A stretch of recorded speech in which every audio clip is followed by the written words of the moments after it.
Hello, hello, hello, hello, everybody. Thank you for tuning in and welcome to Black Opera Live, presented to you by Black Opera Live Productions, LLC, and my whole team behind Black Opera, the film that is coming up. And I can't wait for you all to see it. I'm so excited. I am your host, Kenneth Overton, and I'm so happy to have you here tonight. I am happy, as you can tell, and grateful for so many things today.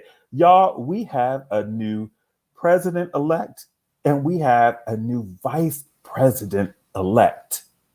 I am over the moon. I feel like I was on the campaign trail with them because I put my heart and soul into trying to get the word out and posting and talking and working the polls and doing this and that.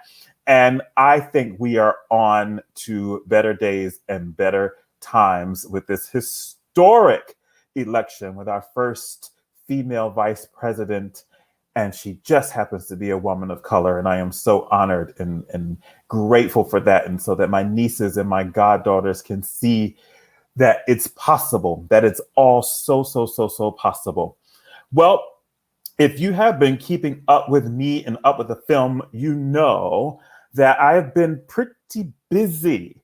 Black Opera, the film, is back into production, and we were in Michigan this past week. Actually, we came to Michigan on Election Day, and then shortly thereafter, Michigan turned blue. So it was a wonderful welcome. Thank you, Michigan. But we were there at the University of Michigan doing some in-person interviews with none other than the legendary George Shirley and the amazing, brilliant Dr. Naomi Andre, both for our film. And I just wanted to give you a little sample of what we were up to.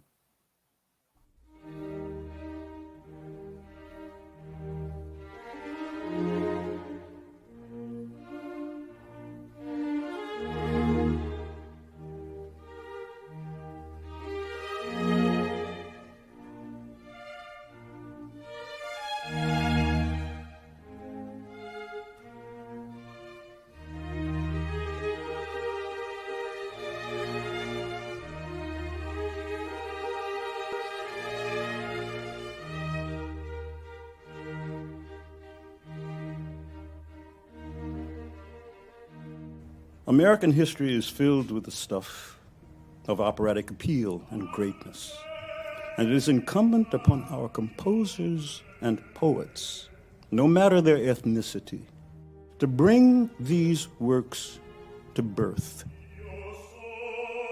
American history is nothing if not operatic.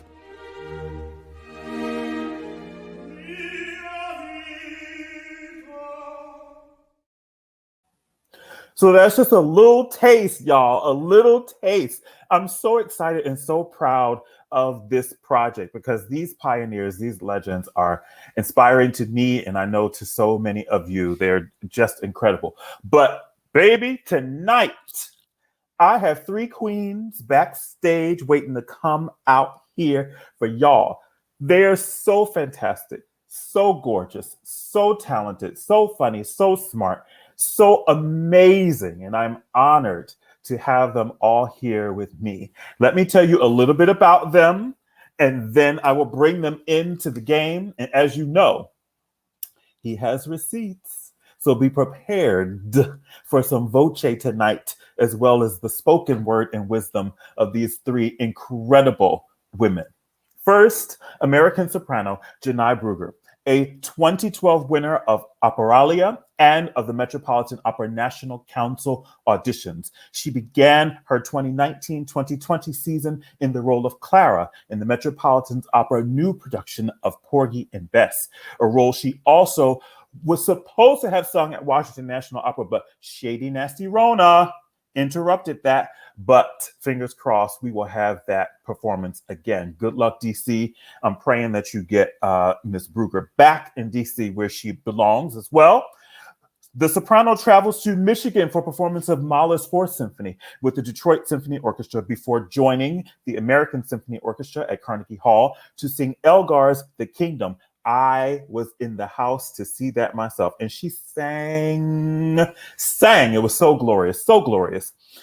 With the Cincinnati Symphony Orchestra, she performs in Beethoven's Choral Fantasy and Gloria and Sanctus from Mass and C. She then joins Music Eterna on tour in Germany and Austria for performances of Beethoven's Ninth Symphony. And unless you were living under a rock, you know that this diva, this voice, was on a particular show and turned the world upside down. We're going to talk a little bit about that later.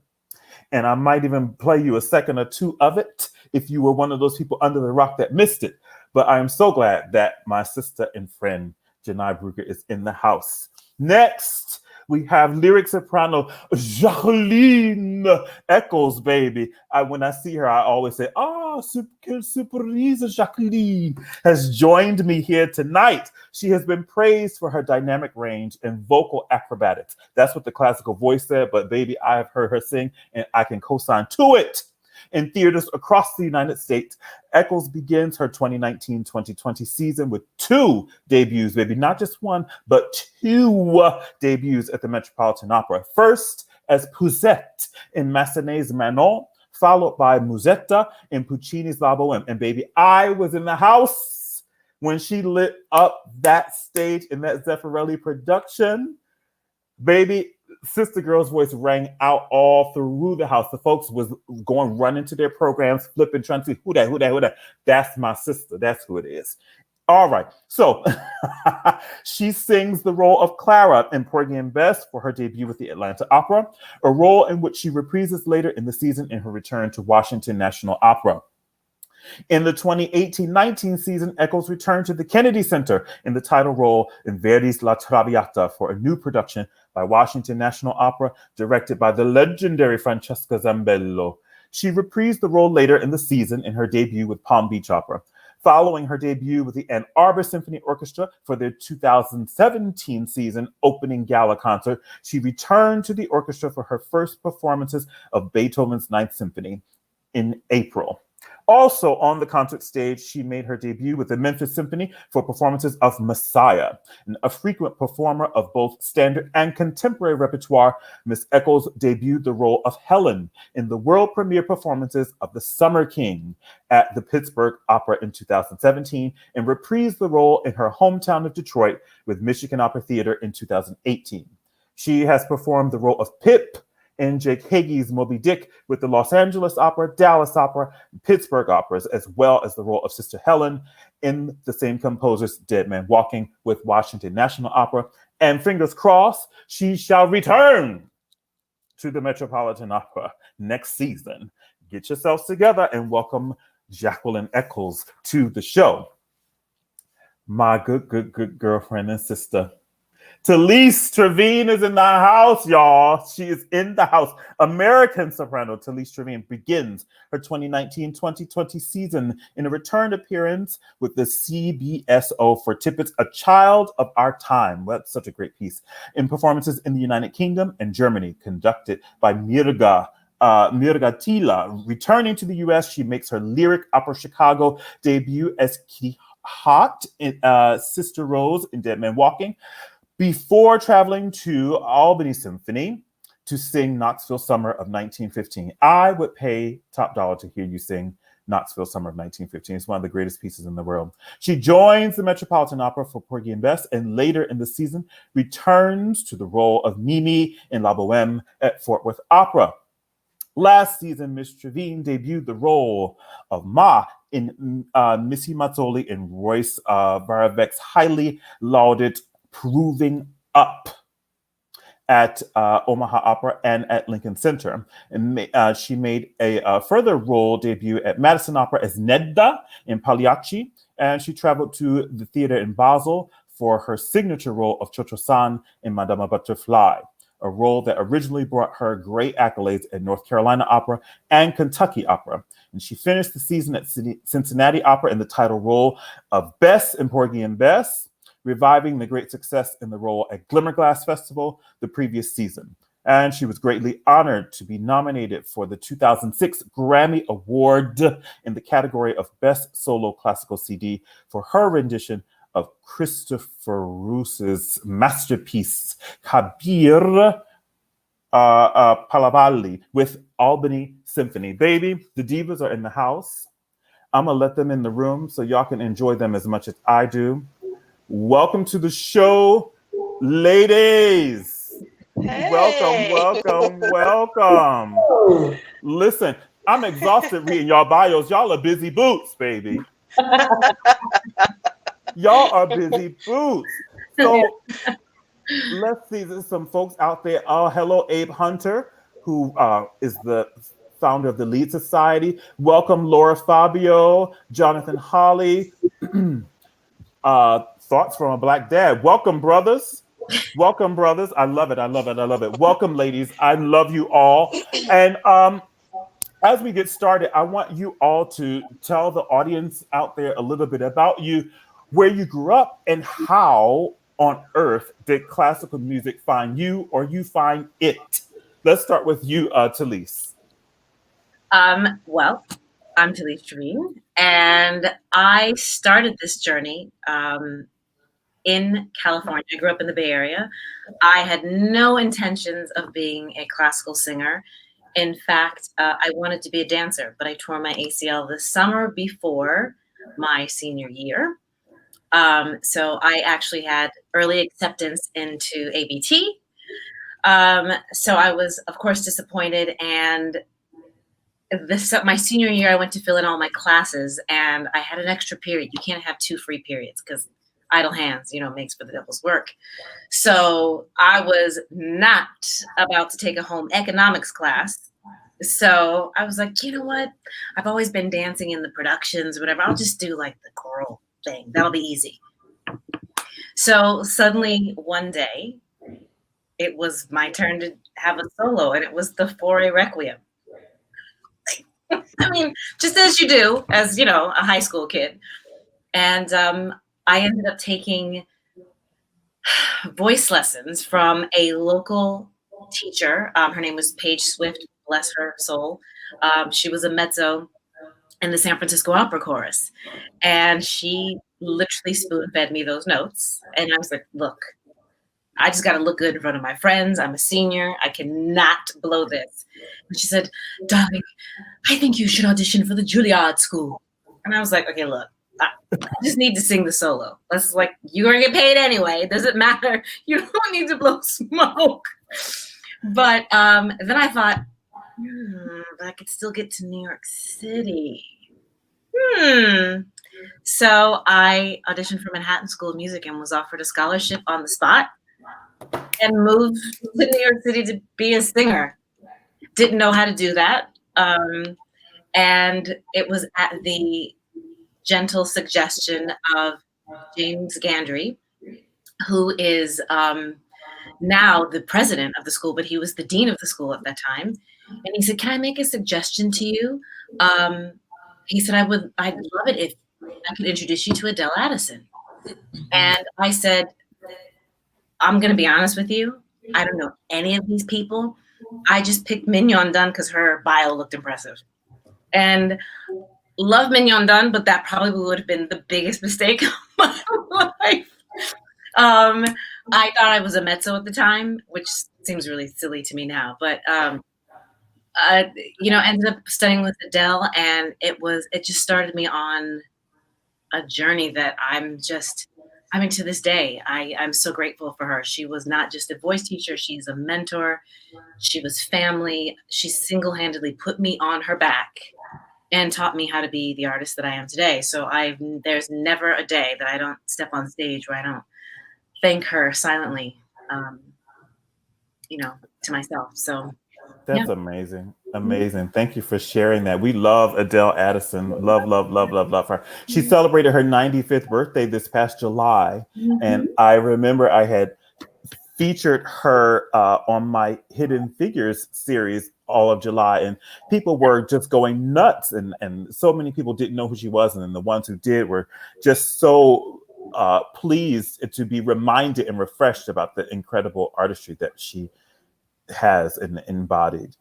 Just such a beautiful, generous spirit. I mean, literally my lessons, we had to move them to Saturdays because they would be like 3 hours long because it would be sing a little bit, then we go in the kitchen and we cook a little bit, and then we go back and we sing a little bit, and then we cook a little bit, you know. And I mean, I'm pinching myself because, you know, Ned Warren would just stop by and sit in my lessons, just as you do. Oh, I mean, it was incredible. Wow. Her circle, her friends. I mean, it's funny. It's not unlike us. I sit here and it's like, I'm so proud of this company here, because I think not only are we sisters, but I mean, we are truly sisters. I mean, I think how we are all connected, and when we were all working together and just on stage together. I mean, I remember Jackie. I remember I first met Jackie in DC, and you know me, I'm a troublemaker. So I walk in the room. You, not you. wait, the disruptor was the word that I was given. I was like, I'll wear that. So I walk into the room and we were rehearsing Moby Dick. And so I walk in, and, you know, it's Lenny and everyone. I mean, I've been with these people for like 8 years now at this point. We're family. We have vacation together. We've gone to weddings, births, all that stuff. And so I was like, okay, so where's my cover? And he said, oh, she's in the corner. I was like, I was like, hi, I'm Talise. And she said, hi. And as I was walking to that side of the room, I could see like people in the chorus going like, why is she coming over here? Why is she coming over here? Why is she not supposed to be here? Why is she coming over here? What's she coming over here for? And I walked up, I was like, so listen, Pip is not going to be on this Pequot for very long. So I suggest you get up and learn these steps. No, that's right. I was like, because I'm not. She was like, but I was like, I don't know about the unspoken rule. I need to get up and come learn this dance, because no one's going to have extra dance rehearsals. And when you get that tambourine, and I just remember that. And Lenny was just looking at me. He was like, you know that they're having a fit over there right at the table. And I was like, oh, I know. I was like, I don't really care. I was like, she's my cousin, and I told her to come and shadow me and learn this role because I knew that I wanted her to have it after me. And that's not an easy role.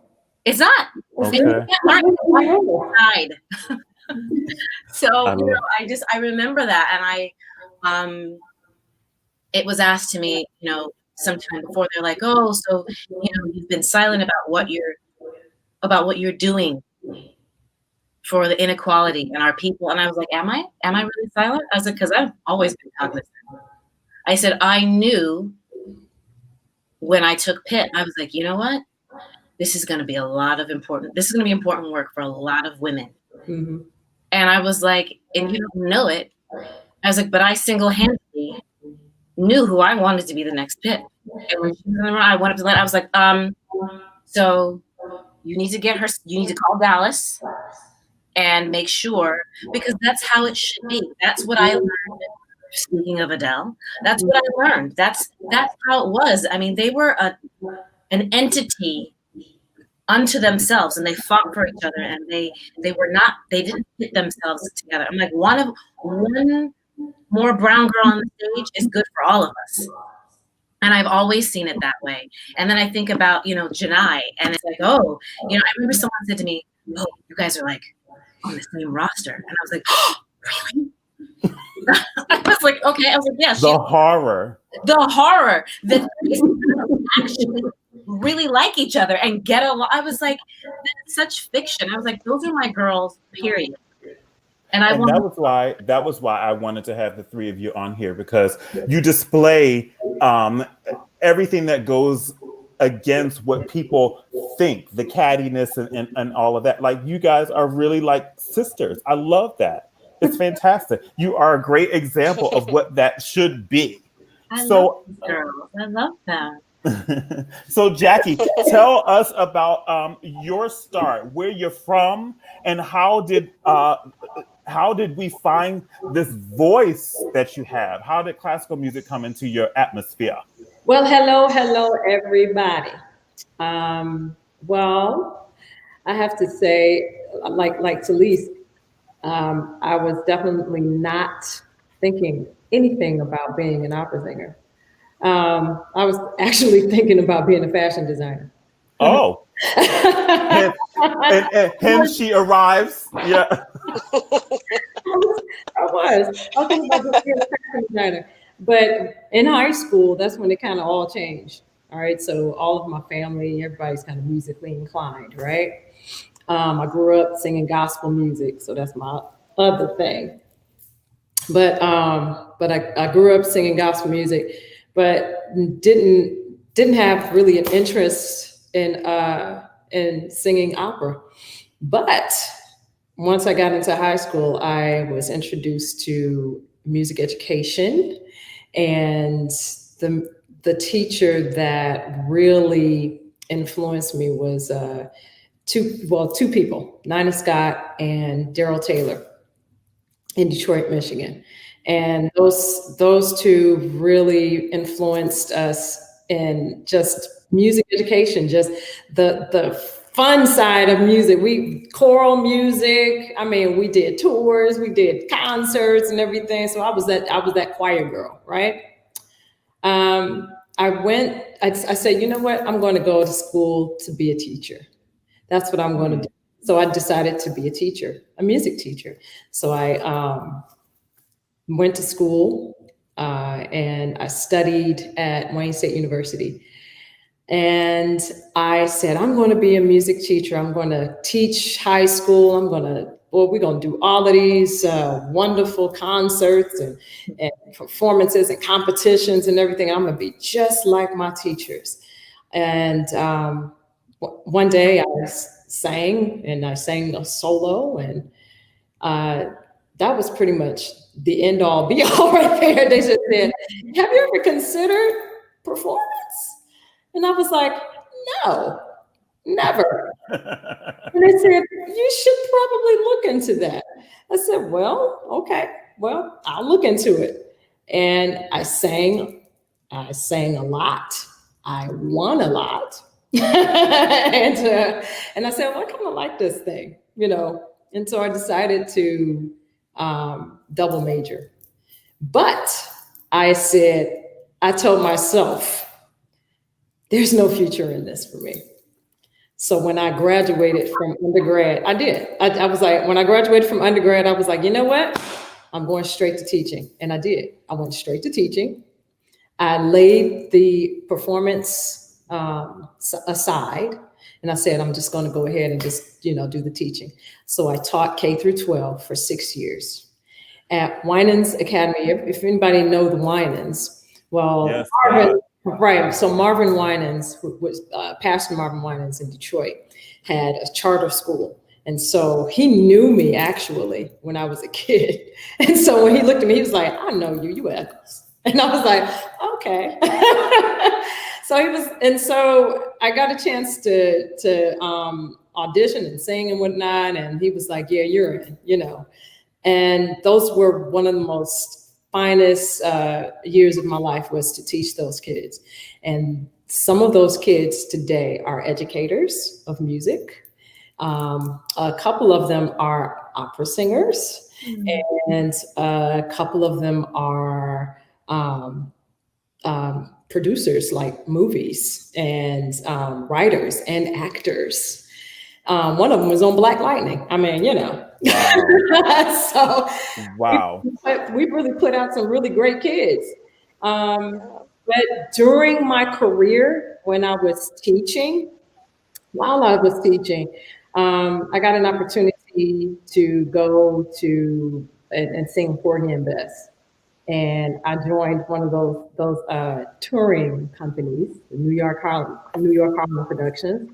And I was actually in the chorus at Michigan Opera Theater. I was a chorister.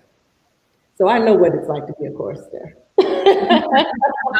So I was a chorister for probably as long as I've been teaching. So I was doing both, choristering and teaching. Wow. So, but during that time, I got an opportunity to sing for the New York Harlem Productions. And that was an eye-opener within itself. Actually, before I did the tour, 2005 was my first time going out of the country. And I went to Graz, Austria for Ames. Mm-hmm. And that's where I met Kevin Thompson. We still know each other to this day. I met Kevin Thompson. And I remember when Kevin turned around and said, "You don't know who Florence Claval is?" And I was like, "Oh my God." Don't get him started, Jesus.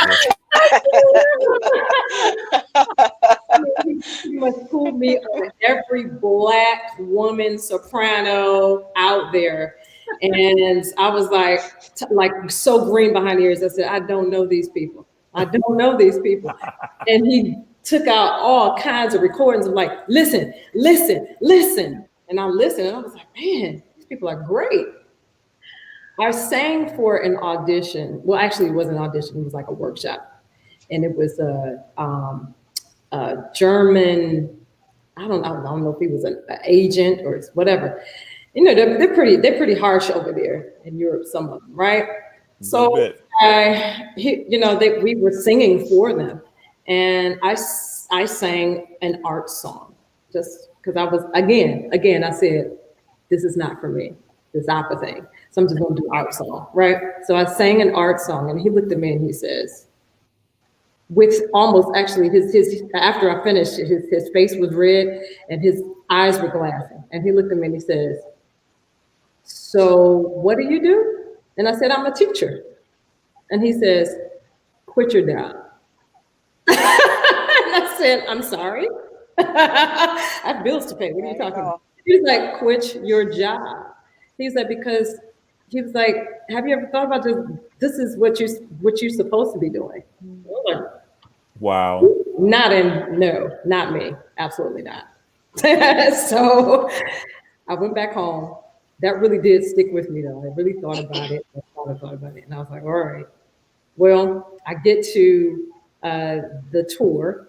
The tour pretty much was, I mean, everybody on tour was like, "I don't even know what are you doing? Why are you teaching? What is your problem?" That's when I had a door opener or a mind blowing experience. I said, you know what? For some reason, it was just really heavy on me. It was like, you were anointed to do this, right? So yeah, I quit my job and I went back to school. Wow. Got an artist diploma at Cincinnati Conservatory of Music. And from there, I met Michael Houston. And from there, I was in DC. And from there, I've gone from DC to North Carolina. I mean, and then from there, I'm at the Met. So here we are. That was a huge journey for me. You just never know from your beginnings. It doesn't really tell where you're going to go. Absolutely. You know, that's amazing. You just have to just stay on the path. That's amazing. So that is my story. Opera found me. I never found it. Thank God it did. That's fantastic. And I am grateful to the German man for putting that in your spirit. Thank you, sir. Danke schön, sir. And I know these ladies here. I know these ladies, Janai, Talise. I know we've all been on the same stage in the same productions. I was always the second cast to these beautiful, beautiful voices. And I'm just so thrilled to just be sharing. I've always been thrilled to share the stage with both of you all. Beautiful, beautiful, talented women. Thank you. Amazing.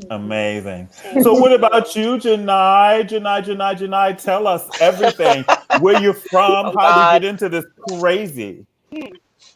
It's crazy. You know, I guess I have to say what the other two have said. I didn't see myself singing opera, but my mother has always been an opera fanatic. So I grew up listening to opera and Motown. My dad was Motown, and so I had both going on at my house. But my mom, because we were born and raised in Chicago, she would always take me and my younger sister to the Lyric Opera Chicago to see recitals or symphonies or whatever was going on there. And it, at 6 years old, getting to put on a big puffy dress and go impress my mom by sitting absolutely still for like 2 hours, 3 hours was a huge challenge, and I love challenges. So she took me to, I remember my most vivid memory, and I've said this so many times, is I saw Kathleen battle in recital, and it was just something about that performance that really captured me. How she walked on stage. She was in this gorgeous flowy. It looked like she floated on stage. Like, it's just this long yellow gown, and she opened her mouth, and I thought she was singing only to me. And we were all the way in the nosebleed section, and I remember experiencing goosebumps for the first time. And I was like yanking on my mom's shoulder. I'm like, like, what's happening to me? I thought I was breaking out. She's like, no, it's just goosebumps. Because I was so just taken by her, and she didn't have a mic, and I was like, how is she reaching us all the way back here? So just in awe, seeing that as my first like vivid live performance. And so after that, in school, I always thought I was going to be a musical theater performer. That's where my heart was. I wanted to be on Broadway. So I did in high school. Actually in 6th grade, I got to sing Marian the Librarian from The Music Man. It was my first time ever being on stage. My mom still has a video of it, which will never, ever come out, because I'm pretty sure I picked my nose and played with my hair. Did stuff. I had no stage etiquette whatsoever. Truly embarrassing. Truly embarrassing. But I loved dressing up and being on stage, and that was like, it just felt like fun to me, just like dress up and playing. So I pursued it again, and in high school, I always auditioned in the drama theater. I got to do Joseph and the Amazing Technicolor Dreamcoat. That was Johnny my Osmond. first lead in my life. What? That was my first lead in my life. Get out. I was Now 16 we have to years talk about old. that. Oh my God. Oh my God. Red, yellow, green. Oh my God, those damn colors. But so I got to be kind of like experience like a little tour, and I loved everything about it. So in high school, when I first took voice lessons, so I was a freshman in high school, and my teacher there really wanted to train me classically. She wanted me to have the classical technique, and I didn't know what that meant. But I said, okay. And she put me in competitions, the Nats competitions, and I always entered the musical theater division and the classical. And I always advanced in the classical. So when it came time to picking colleges, I was like, maybe I should focus more on this classical side. But in my heart, it didn't seem like it would fit me. I was like, I don't know. Opera seems like persnickety and, like stuffy. I don't know if I can do this, competitive. But, I just didn't know. So I was like, I didn't think I could do it. So when it came time to auditioning for schools, I first auditioned at Northwestern. Oh gosh, where else? I think even Simpson College. And then once I got to DePaul, it was something about that atmosphere and environment that I felt at home. And I was at home because it's literally in Chicago. So me being a homebody, I'm like, okay, I can get some space away from home, but still be able to go home on Fridays for dinner. So I felt like independent, but still can get home. DePaul was great. I had a wonderful teacher there, and that was my first time experiencing what they call constructive criticism. Nice. Woo. High school, they're so nice, but you get to college, you're like, yeah, wow, we got a lot of work to do. It's like, oh. Right, I thought I was doing something coming in here. So this is going to be some work. But I'm so grateful. My teacher started only on art songs. I never sung an aria until I was a junior in college. She wanted me to learn all my technique through art song, and I have such a love and special place for art song in my heart. So I'm so grateful to her for that. After those 4 years, I was burnt out. I didn't know if I wanted to continue going with opera. I just felt like I needed a break. So I took a good 2-year break. I receptionist with a great company, but I sang with the Grant Park Chorus in Chicago. Phenomenal chorus, and I worked with Christopher Bell, who was a phenomenal conductor, and tough cookie. Tough. And I learned so much about discipline starting in high school, actually. I was really blessed with very good teachers who just didn't put up with anything and really instilled a strong sense of discipline and how to carry yourself and what's expected of you. So I also still kept up with my voice lessons. So for all of you young people that are listening who decide you need a break, it's okay, but just keep up with your lessons because it's important when you want to decide to go back that year. This is still in good shape. So when I decided I was tired of sitting at a computer 9 to 5, I was like, I miss singing, like singing. So I was like, I went on the computer, I was like, what is still open for me to audition for? I think there was like 2 universities left. It was Curtis and University of Michigan. And I was like, oh man. So I auditioned for both. And in Michigan, I got to meet Shirley Verrett. And I got to observe a lesson. And I was like, here, I want to go here. And I want to be with her. And I wrote her, and she was super sweet. I got accepted. She was my teacher for those 2 years. And, it was a truly special time because it was, I think, a year and a half after that is when she got really ill and passed away after I graduated. So that time with her, I was talking before we came live, she would have us practice walking into her studio. So like we were prepared. We had to come dressed up. We couldn't be in casual wear. We had to take notes for everybody in the studio, giving positive feedback, what could be worked on, stage presence, which she was the queen bee of. Queen, baby, queen. Yes. Lord, she just has you before she even opens her mouth, and I was so amazed by that. I'm like, I want to do that. I wonder if I could do that. Just be able to grab an audience before you even open your mouth. And she was in character. She was ready to go, and everybody was at the edge of their seats, just holding their breath. And then, of course, she opens, and you're like, done. So, Just amazing. Done, baby. But no.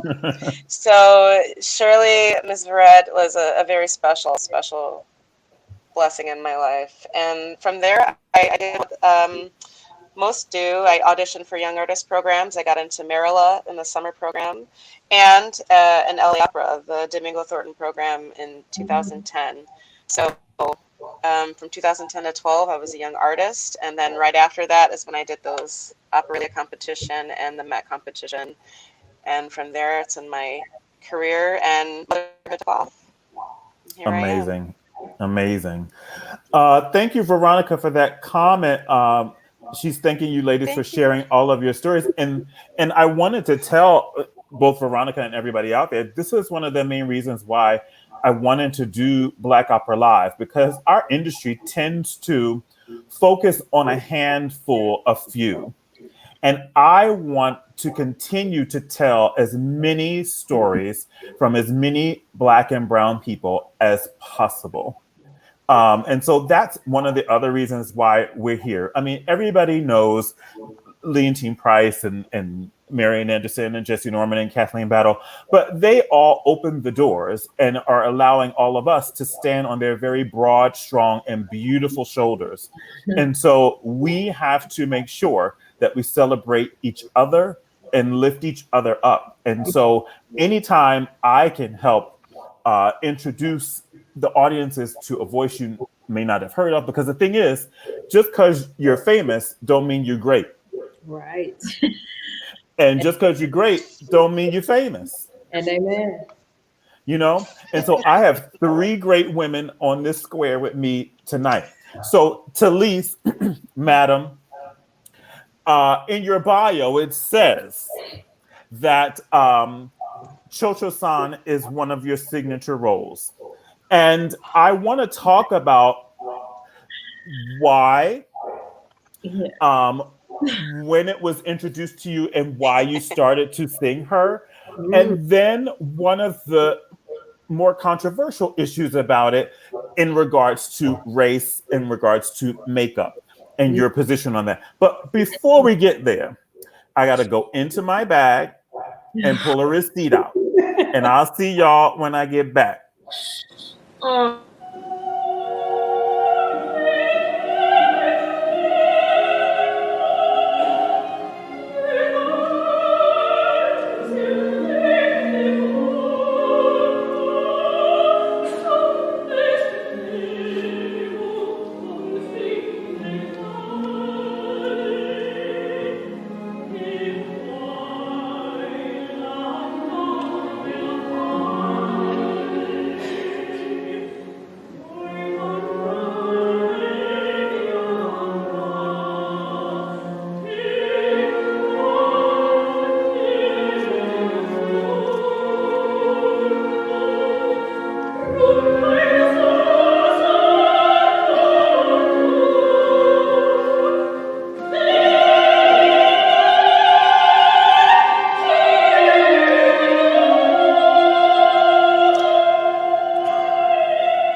Okay, you have to leave, Talise. You have to get out Throwing this there, shoe. madam. Throwing this shoe. Like, are you serious? Oh, Are you really serious with You that? better sing, Talise. It's painful. You better sing. I one of my favorite I can Sopranos. I can barely stand you. I really, really, really, really all I mean, Gorgeous. every nuance, every gesture, every look, the sound, the Italian, the phrasing, all of it so gorgeous. Every detail. Mm. You gotta break this down for the children tonight. Break it down. Well, the funny thing is that that clip is a clip from my first butterfly, actually. And I got there kicking and screaming. It started before that, like 3 years before that production, when I was first doing Pip and Moby Dick. And we were in Dallas, and we had a break at one moment, and I was sitting down with Patrick Summers, and he said, I was thinking, you should probably start taking a look at Butterfly. And I was like, what you talking about, Willis? What that feeling? No, you're not talking. He was like, yeah, I'm talking to you. And I was like, because I'm short and I have a Japanese aunt. Like, I'm just trying to understand, like, why you think I should be singing Butterfly. I was like, I am singing Pit. I was like, remember when I came and I met you for the first time and you were doing this role with Pat at the Met? I was like, so I'm just trying to understand what you're talking about. And he was like, no. He was like, I know what you're worried about. He's like, you're only worried about that last scene. He's like, and any conductor worth their salt will be with you for, the ending. And so I said, I don't know. I'll look at it. I mean, surely, like, he kept year after year, he kept chipping away. He was like, so when am I going to hear Butterfly? And I was like, okay, you need to. And actually, it's funny because right after that Dallas, he had hired me. A kind of backstory about San Francisco's Moby Dick. He hired me for Poem in Houston, and I was like, "Is this a consolation prize? Because I don't get to go to San Francisco with Moby Dick." And he was like, "No, don't take that job. You got to be in San Francisco." So then I got to San Francisco. And we kept talking about Butterfly, and I was like, And so he says, well, I found you a Butterfly, and you're going to do it. I was like, okay. And that was in North Carolina. And it was with Tim Myers, who I didn't know. Tim Myers and I had been friends for years. I mean, we were in the trenches before that happened in North Carolina. And he and Patrick had been working together too, and Patrick started mentoring him. So unbeknownst to me, he's basically pushing us both towards doing the show. And so Kevin Miller was playing. We all know Kevin Miller. Hi, Kevin. Miller. Y'all know Kevin is out here talking about. Wait, let me put up his comment. Because he is so out of hand and out of control. Look at this comment right here. I can't. I told you. So I love him. Whenever something comes up, just a little side note, whenever something comes up, I'm like, Kevin, so I'm probably going to fly in because we got to look at Tosca. Oh, when are we doing Tosca? Let me see if I'm free. Yes, I'm free. Did you put me in the contract? Is your company? Oh, I'm glad he says that to you as well. So I don't feel. Yes. Right? So that was my first. And actually, it was the beginning. Like, that was when I actually was introduced to Diana Soviero. I don't know. I mean, I guess I've been waiting. I've been waiting for the right teacher. I knew that Verismo was really what spoke to me. And then Kevin was like, I already called Di. I was like, Mommy, you got to hear the soprano. And literally I went with her. I mean, and we went measure by measure through Butterfly. And I just remember telling her, like, when it came up again and then in Basel, and I was like, so you think I should be singing Butterfly? And she was like, are we really going to do this? You going to tell the old broad that she didn't know what she's talking about?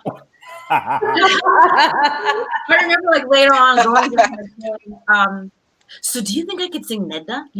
And she was like, why must we do this? She was like, no, you've done it backwards. And I was like, oh, And she's like, oh my God, what am I going to do with you?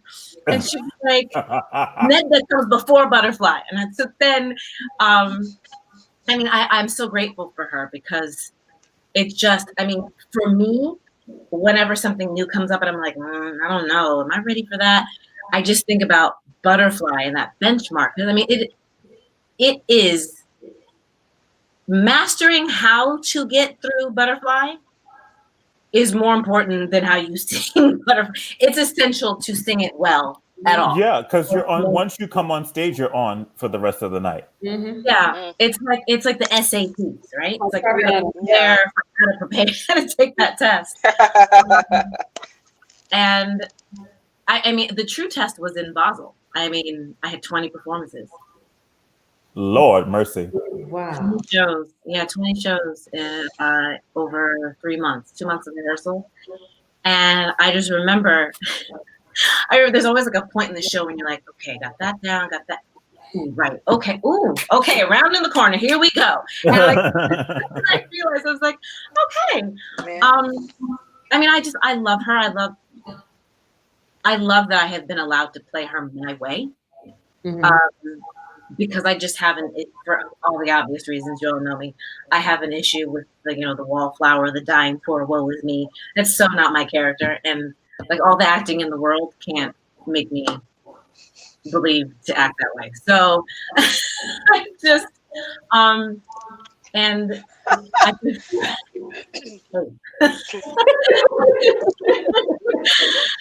I've been fortunate that I've had really great directors that have like totally like yes, and I was like, she's not. I mean, if you really know the story of Butterfly, well, first of all, let me digress.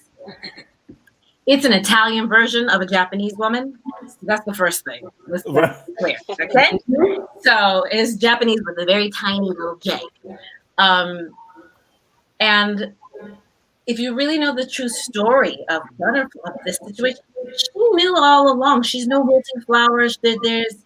Nothing happened to her other than maybe she surprised herself that she actually did fall in love with him for a little bit.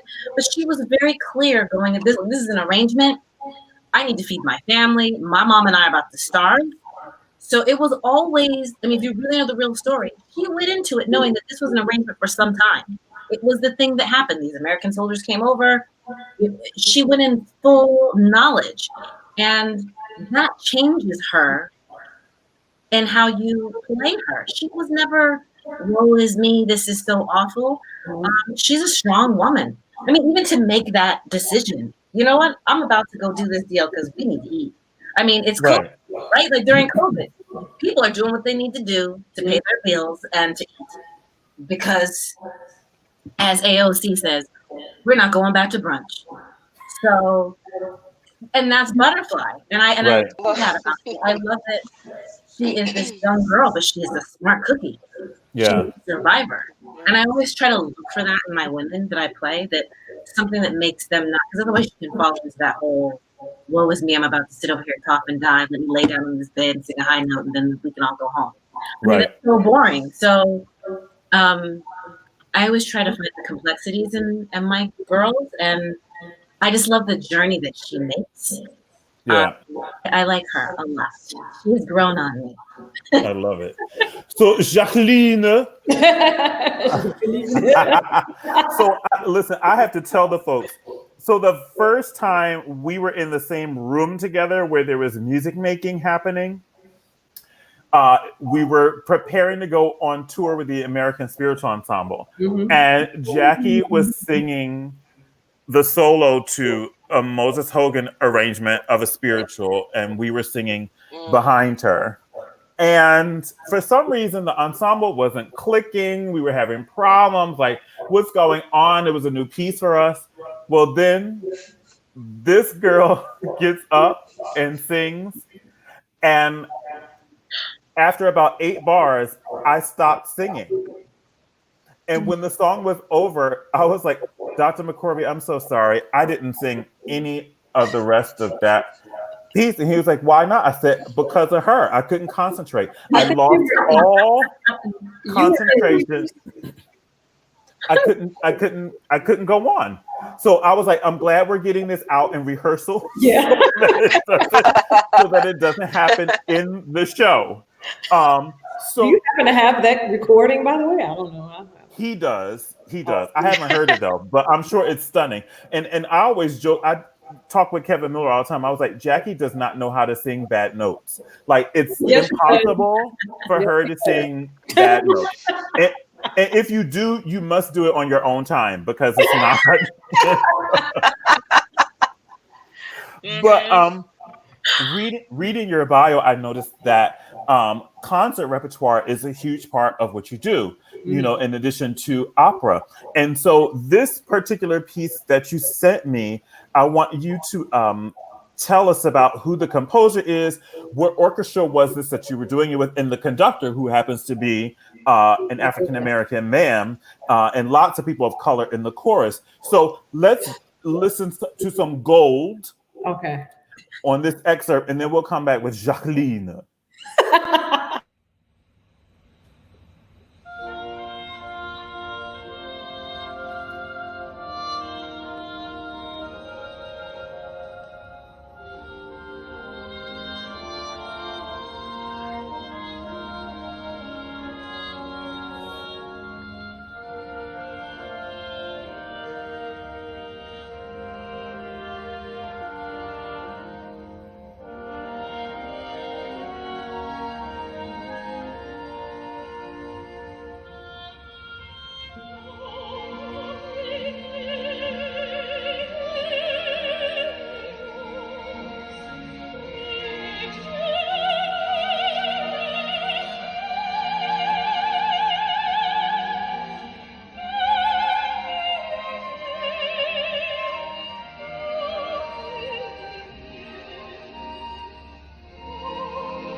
Girl, I'm sitting here rocking myself. I almost forgot the Doing clip the was same about to be thing. over. It's like, I was in my own world. I'm really doing the same thing. I'm going. Beautiful music. I need you to explain yourself, ma'am. Like, explain yourself. What was that piece? how are you able to spin notes out like spun silver? Like, what's happening? What is happening? It's just the anointing. But that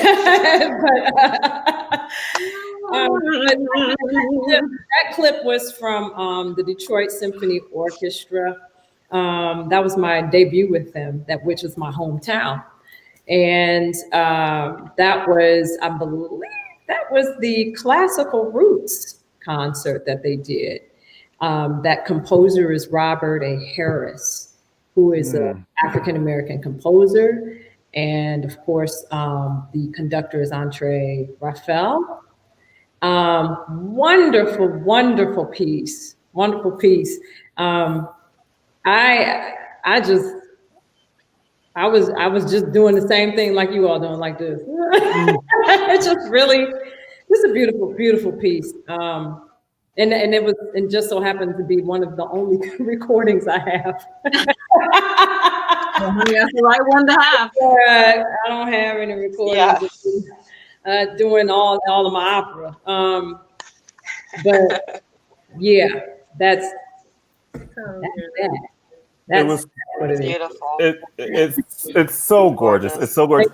And for you being a woman of faith, which I love, is it different for you when you're singing sacred music as opposed to when you're doing your operatic heroines, or is there not a difference for you? Well, I mean, how you approach it. I mean, when you're how you're presenting. I mean, I believe it's you're presenting it in a way. You know, I don't think of it as different. I really don't. Let's just put it that way. I really don't think of it as different. I'm doing the same thing, and that is using my voice. I'm telling a story. But what I do is I do lean on faith, because all of those notes don't come out easy. So Listen, as in a wing and a prayer, you got to have a little prayer time before you get on that stage. Let this high note come on, Jesus, you know. So yes, every time I hit the stage, I'm like, okay, here we go. It's not just me. But the crew. Yes. right. Well, listen, you make it sound very easy, and I know that Oh, yes. that's one of our jobs, is to not make it look like a lot of work, but it's just absolutely stunning, absolutely stunning. Appreciate that. So, Janai, darling, you so let me just tell the audience, when I was gathering these divas together, I was like, yeah, send me 2 clips of you saying, we don't have no clips. I don't like the clips that's out there. That I don't have nothing. I don't have nothing. So for us. And as you can see, audience, that both Talise and Jackie thus far have lied, because we have heard gorgeousness. We have heard gorgeousness. And so then Janai, she emails me, was it yesterday, day before yesterday? Oh, well, I just recorded this a little while ago, and if you don't like it, or if you don't think it's good enough, then don't do it. And I was like, okay, just send it to me. And it was an MP3. And so I called my friend Angela Owens. I said, Angela, can you add some pictures to this so I can make a video out of it? I'm going to go listen to it, but here's the clip. Baby, I'm going to just let y'all listen to what she said. Oh, I just recorded this the other day, and I don't know. Okay. And y'all let me know if I'm lying or they lying. Oh, no.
Brava. Get out. Brava.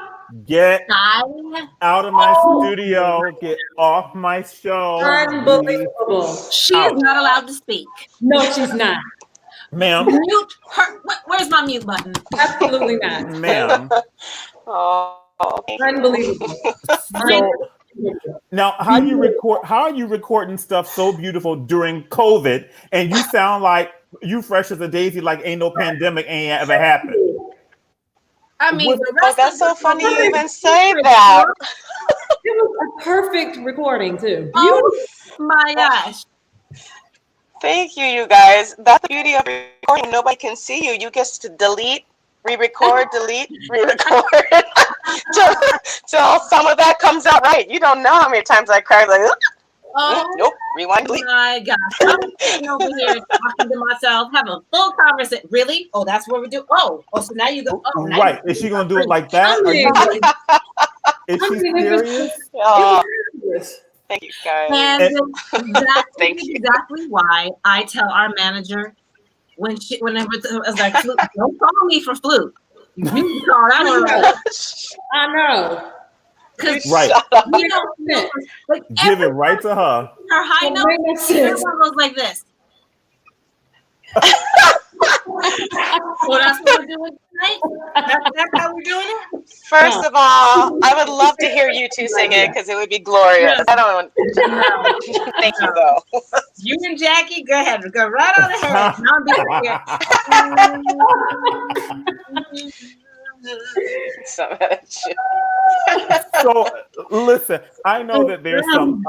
I love the fact that Talise, that you brought up earlier, that you are all sisters and friends and colleagues, and that you have shared the stage in the same productions, or two of you here, or all three of you here, and it's wonderful to see that you all sort of crisscross on roles here and there, because I know Talise, you sung Violetta, and Jackie, you sung Violetta, but then Jackie, I'm sure you sung Mimi, and Talisa sung Mimi, and Janai, and Musetta as well with Jackie, and Bess and Clara, and y'all are doing. Michaela, that's how I met Jackie. Is Michaela. Yeah. I was Jackie. I almost left that. I almost left. I was just thinking of Jackie the other day, and I was like singing through because I have another Traviata coming up in Canada, and I was like, see, this is why I need Jackie for this. If we could just like jump right into acting. I was like, we are enough of a look-alike. If we could fool them and Pip, whatever. I'm just gonna sit Jackie there, and then I'll pop in. Seriously. Right. And Jackie, I'm so glad you were nice, because I almost left when I first met her. Michaela, we were sharing the role, and I heard her saying, like, I don't need to be here. No, let her do it. I'm just gonna go sit over here and enjoy watching. I sang her face and didn't even. I was like, and then she was sweet as pie too, like the most gracious colleague ever. I was like, we truly are girl. sisters. I have dragged Jackie to Slutty Vegan at like 1 a.m. after the show. I was like, oh, girl, you never had Slutty Vegan? Let's go.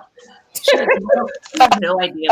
And it's so interesting you bring that up too, because our other sister, LaTanya Moore, she wrote a note underneath the post about tonight, and she wanted me to ask you all. Well, first she acknowledged your beauty and your beautiful bodies, in addition to your beautiful bodies of work. Are there things that you do health-wise, or eating-wise, or exercise-wise that help keep you in great shape to be able to sing and do what you do and look gorgeous while you're doing it? I think Talise got us all beat. Yeah, I'm the worst person to ask about that. You have been posting on Instagram. Look, Rona messed up everybody. I'm not. Yeah. But I mean, yeah. I mean, I will tease the book that is coming, but I will. All right. Busy. Talking with everything. But yeah, about 3 years ago, I literally had a health scare, which caused me to, for the first time ever in my career, to have to cancel a show. And I've never canceled anything ever. But I had found out that, which I encourage I don't want anybody coming after us, so I will just say, I encourage every singer who's on any acid reflux medication to go and do their research, because it is not doing what you think it is doing. Mm-hmm. That's the first thing. But I had gotten a sinus infection, actually after a butterfly, and that sinus infection I didn't realize was still in my system. And what many singers do not know is that infections can cause slight paralysis or a temporary paralysis of a vocal cord, which is what happened to me. And I had to take some time off to sort of get over that and retrain my vocal muscle so that everything was, functioning properly. And thank God that I didn't have any real damage. I mean, that was God, that I didn't have any nodes, no damage. But it did make me take a pause and go, hang on here. And I had to look at my total health. And that's when I realized, like, I had been vegetarian for like 13 years prior to having my son, so that was like not really a big deal. But I had gotten away from that listening to the UK and England, and I gotten away from being vegetarian. And my son is definitely a meat and potatoes English kind of kid. Um, that being said, I realized that something was wrong. There was an imbalance there, and I went back to being vegan. I was just doing it just to detox. And then I started reading about Dr. Sebi and the whole alkaline way of life. And I realized that when we were, particularly for our instruments, it's crazy to think that so many people don't think about that, about your pH levels, acid and what is alkaline and the balance in your body. And with the reflux, I mean, it is an inconvenient truth, but once you know, you really cannot avoid it. I mean, if you're planning on being a singer, you really need to read up on what is alkaline, what is not. I'm not saying everyone needs to be vegan, though I do advocate a plant-based lifestyle. And you know what? I have never had any issues since. I don't take a single pill. I haven't had a pill of any kind in over 3 years. And that is, traveling the country, doing 20 performances of Butterfly here or there, or 8 shows. Never canceled anything since. And I decided to not only learn more about it, but to live that life. And I wanted to document that in some way for other people so they could find it more accessible. And I am. I mean, that is, especially when Rona hit and it hit our community the worst. I'm just going to say it hit us the worst in all kinds of ways. And my immediate thought was, how are we going to come out and be better artists on the other side if we're not taking care of our health, our mental health? And so it's always been a thing of mine. It's never not been, which I realized because someone said, "Oh, is this a new thing?" And I was like, "No, it's actually not a new thing." Like, I went back and looked at my first feed from like social media ever. And I've always documented my workouts. It's my me time. It's the thing that makes me sane. I cannot go and sing a show if I have not warmed up my body. Like, I just can't. I don't know how people do that. Just getting up and then going to vocally warm up does not work for me. And I'm always wondering, like, why it's the last thing that we as singing actors think of. That it's like, we go on tour, we live these crazy lives, we're traveling way more than any of our mentors did. And our health is always the last thing that we think of. But yet we want that jet. You know what I'm saying? I'm like, why is our health not like, that shouldn't be I do this, so therefore I can't do that. I mean, just you brush your teeth, you get up and you work out. And, I mean, we all know they're asking you to sing on your heads these days. So when I see children that are standing there and they're like, "Oh, we have to move, we have to dance," I'm like, what did you think was, oh, I'm sorry, Joan Sutherland passed. Stay in Park and Bark anymore. Like, they, like, there's so much to compete with. It's so much more different. Yeah. People want, and I think it's great because I'm gonna be the bad news bearer. Opera got real boring for a while. It did. And I love that theater and creativity is coming back to this. That we are singing actors. Period. Otherwise, people will just stay at home and listen to CDs. You know what I mean? They won't. You go to the theater to be transported, to have this out-of-body experience. And that does not entail just standing there and singing. I mean, so, our instrument is housed and we cannot take it out. So I'm a big an advocate of your health first. Get on a clean diet. I'm not saying everyone has to be vegan, but think about every bite that you eat is either a medicine or a spoonful to death. I know that's right. And with this next receipt that I have, there's evidence of Talise literally eating up the stage, baby. I love a stage animal that really goes all the way in. Ooh, what is so she is singing the full. I have never heard of this piece before. She sent me this clip, and I watched the whole show, and I was like, "Ooh, I'm gonna yank this part out because this gal is going in." Y'all hold on to your wigs and weaves and whatever y'all got because she's about to snatch. One moment, please.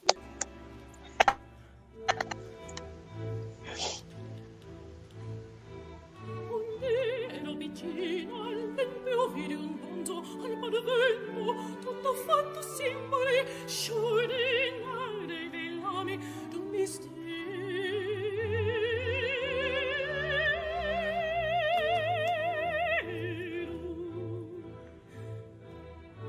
Era una plaga d'un gran mare morto, colonne bronzo e del cielo rosso, siccome sangue d'un rosso livido. E una gran spiaggia morta di grigio e nero.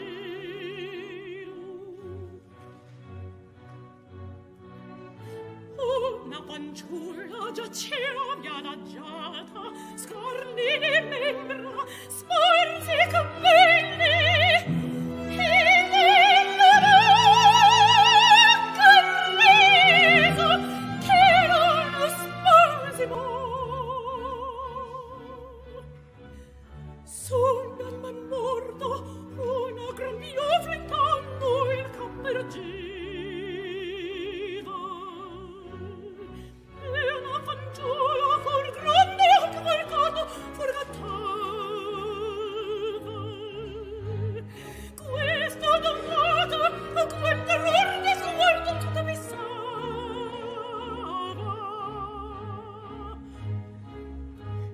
Su dal man morto i decidi tentacoli muoveva il mostro e per le gambe, perrini per le spalle, poi per le chiavi, il fronte, gli occhi, il petto e sferzante, e per le braccia lo smetteraccia,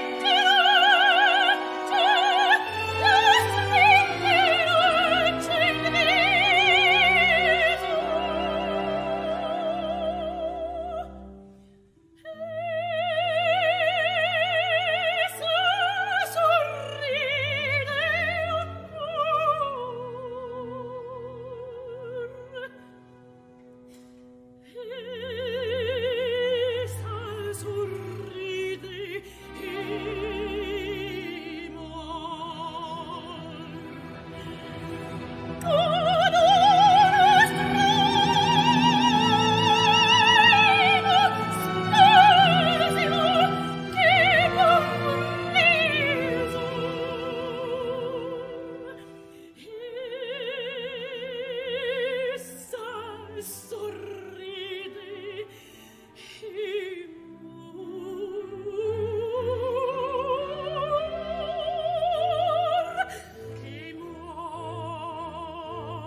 Il bonzo voce forte, quella piovra il piacere,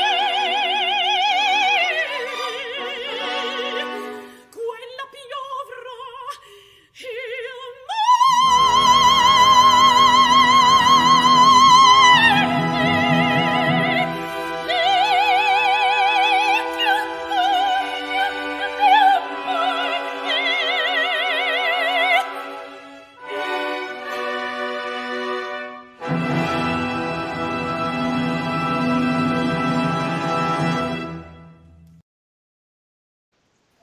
Listen, if you're not doing it like that, I don't want it.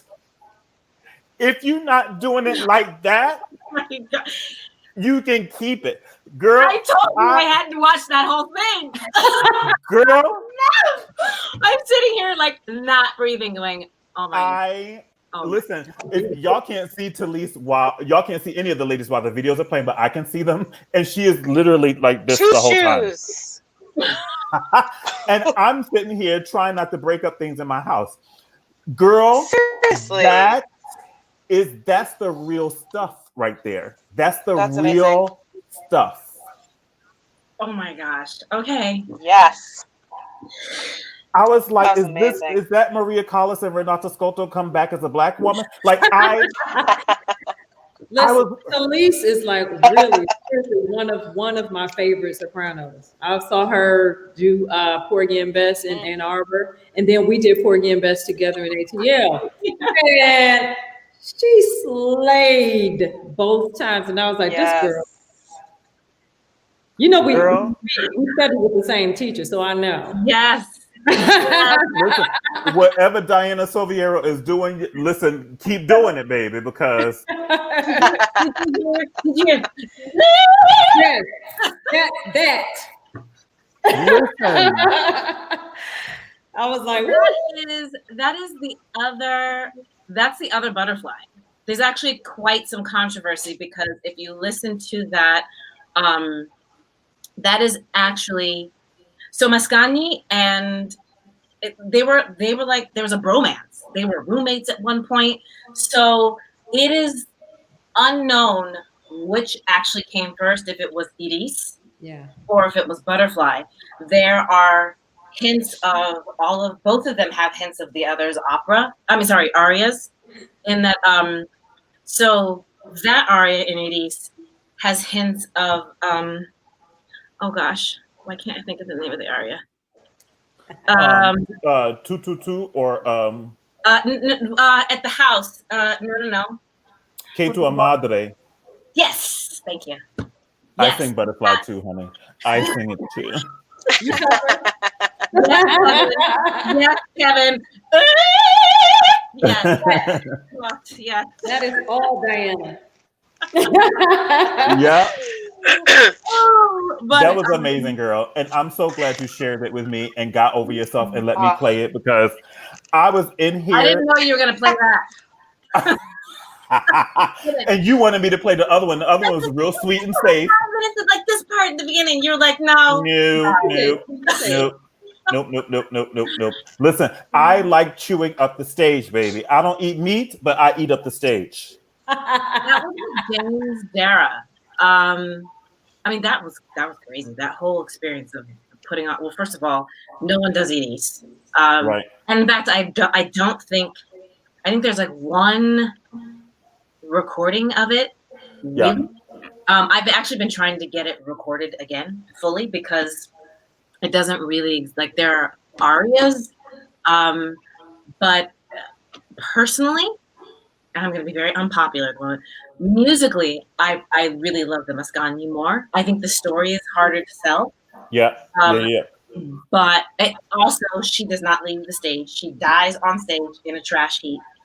But they're just, but the music is so gorgeous. I think people have a hard time selling the story.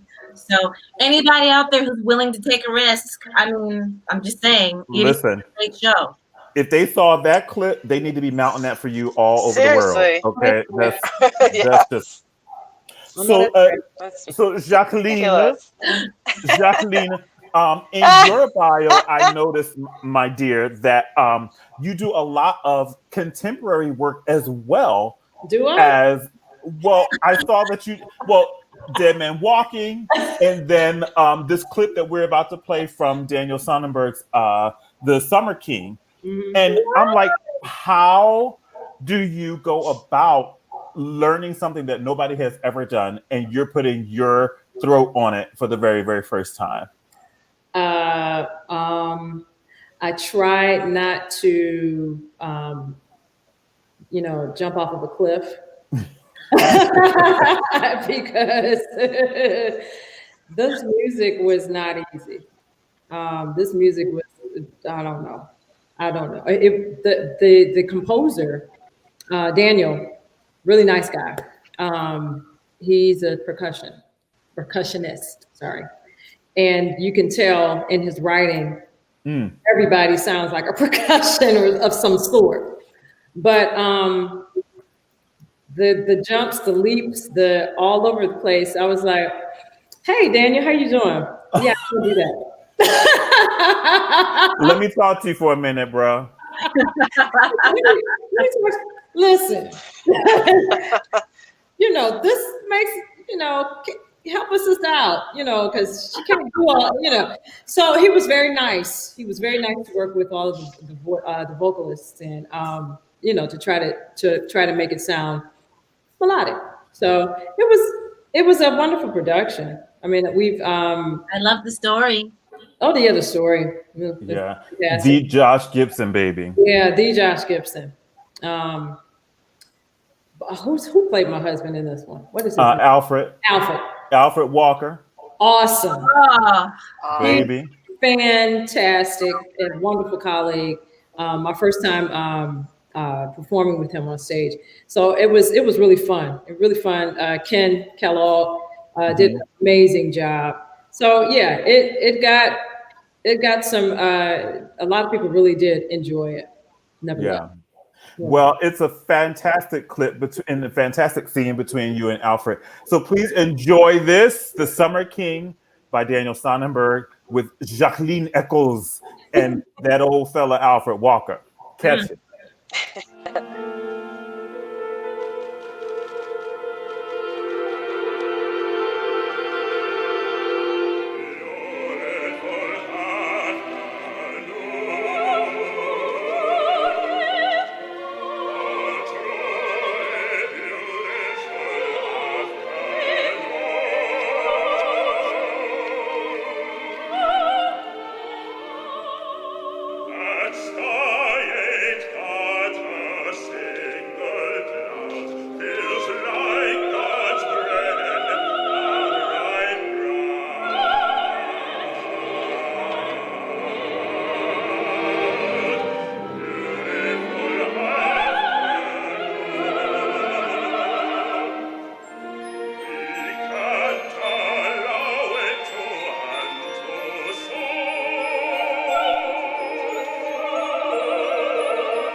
Girl, so beautiful. Oh my God, and in English. these are It's just right. And you make girl. it sound so easy and look so easy. Like, how do you do? I would have thrown the score to the floor and been like, I can't. Like, throw it away. Just go. I mean, I actually heard. But I had to pick it up again. You know what I'm saying? But I mean, yeah, it kicked our butts. It really did. Wow. But how did it make it look so easy? I mean, it was a lot of practice. A lot. Thank God it had a little bit of tonality. So that was fantastic. I have Yeah. to tell you, Jackie, They didn't have like the clip where I was coming in like totally on another note where, you know, the orchestra is playing in something else, you know, another key. I'll have to come in on another note. So I'm like, in the backstage. Right. I don't know why these composers do that to us. It's like, sir, or ma'am, can I please have my note in the orchestra as well? Yeah. Is that too much to ask? I have to tell you, Jackie. I have to tell you, Jackie. I'm really good friends with Sean. And they're big, obviously, because we're a baseball family. They're big supporters of Sam. So when he found out that that we were all friends, he was just like, I was so embarrassed. Talise, he's like, I just couldn't stop crying. I couldn't stop crying, and I was like, oh, I know. I was like, we do the same thing when we hear them. I was like, so welcome to the club. I was only on stage for like a minute. I mean. But I mean, it's his history, it's his family. Yeah, it was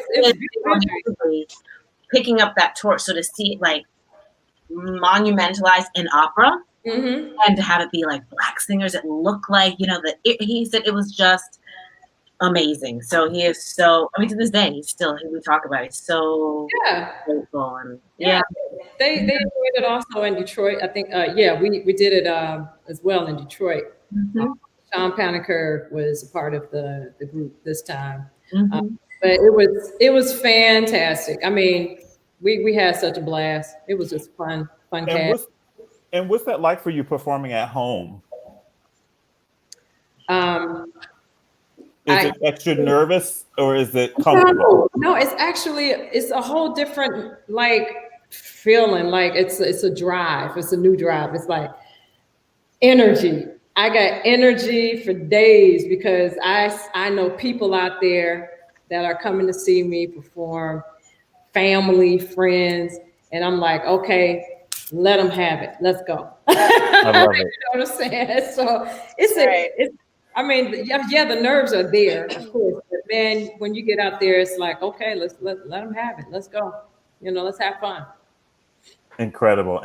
Now, Janai, sister girl, I have to be very, very honest. When social media sort of exploded a couple of weeks ago, I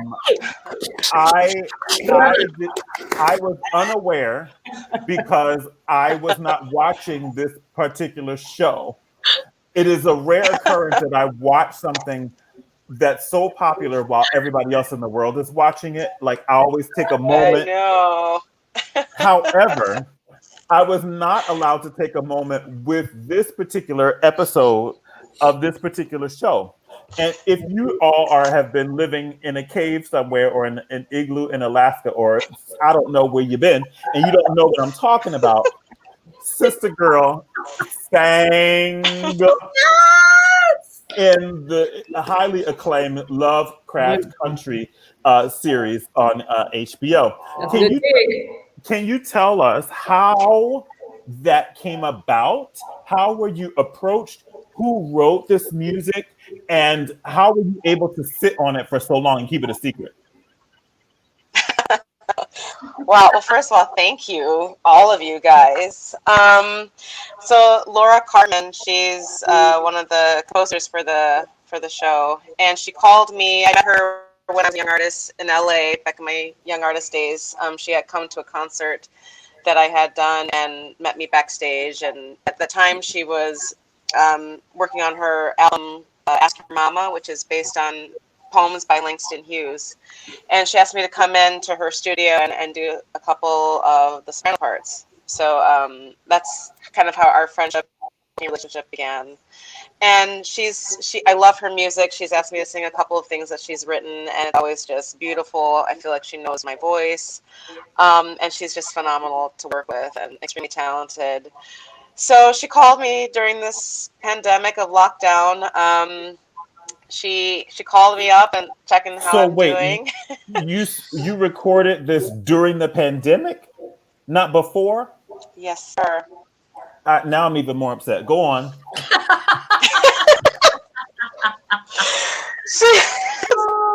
I'm sorry. She called me and she said, I'm working on this new hit series that's coming out. It's going to premiere in August. I'd really like you to, listen to the music that I'm writing for this one particular episode. It's going to be second to last episode, so it won't air for a while, but listen to the music, let me know what you think. And of course I'm listening to it and I was like, oh my God, like just extremely taken by not only the music but the poetry, and looking at Sonia Sanchez's poem "Catcher the Fire," and who she was. You know, I hadn't known who she was before, and just she's an activist, and everything she wrote about in this particular poem just really got to me. All after the George Floyd, all the BLM movements and everything. So I was really just, I sat there and just bawled listening to it. And I said, I wrote it back like, yes, I want to sing this. And she said, okay, can you record it at home? And I said, yeah, I have my husband put together like this little mini studio from Home Depot. We just bought the poles and put it together. We bought moving blankets and put it around it. We already had the microphone and software because he had been recording for way before, any of this happened. So I was playing around with it, like learning how to record myself. So I sat in my office in my house and recorded the vocals for it and sent back to her. And what's amazing is that the orchestra as well that played for that piece all recorded in their home studios and individually she put it all together individually. That's oh my God. Yeah. Now, how were you able to keep this a secret? I don't know. I think I was kind of just, I don't know. You know me. I'm not one to promote myself. I feel kind of awkward. I don't know. I'm like, but also I wasn't, since it was a series that was just coming out. I didn't know. I watched as the rest of you for the first time. I didn't know when it was going to come. I kept sitting there like, I hear the theme starting here, but nope, that's not me yet. Nope, not yet.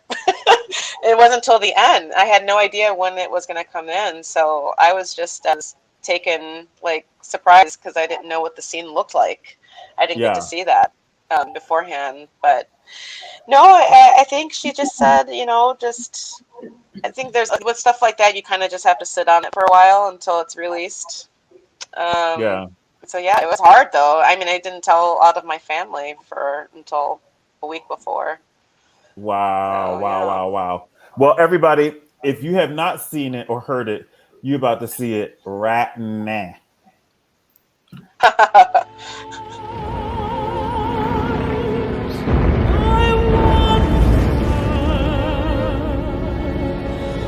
To say to you,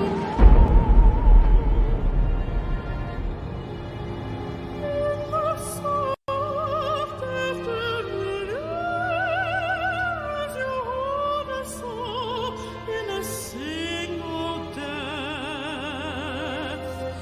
I say, where is your fire? And pass it on.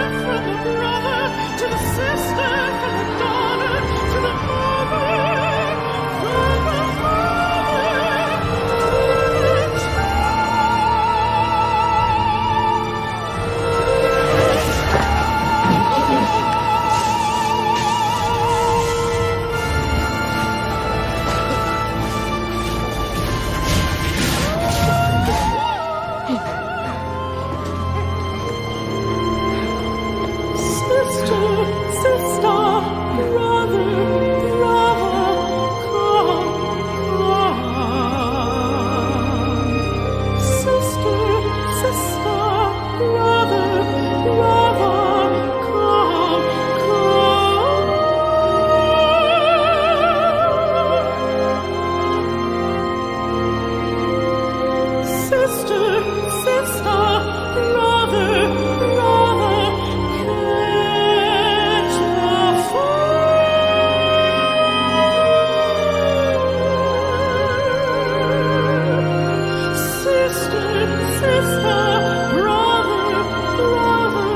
come.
I can't. Like, I'm done. I'm done. I can't. I can't. That's that note. That's that note. We're all just like,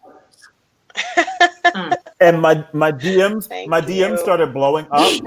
And people were like, "Oh my God, do you know her? Do you know her? Oh my God, who is that? Who is that? Who is that? Who is that? Was that opera? Do you know her?" I was like, "Calm down," because we both can't be crazy right now. But yes, I know her. Like, these are people who are not in music at all.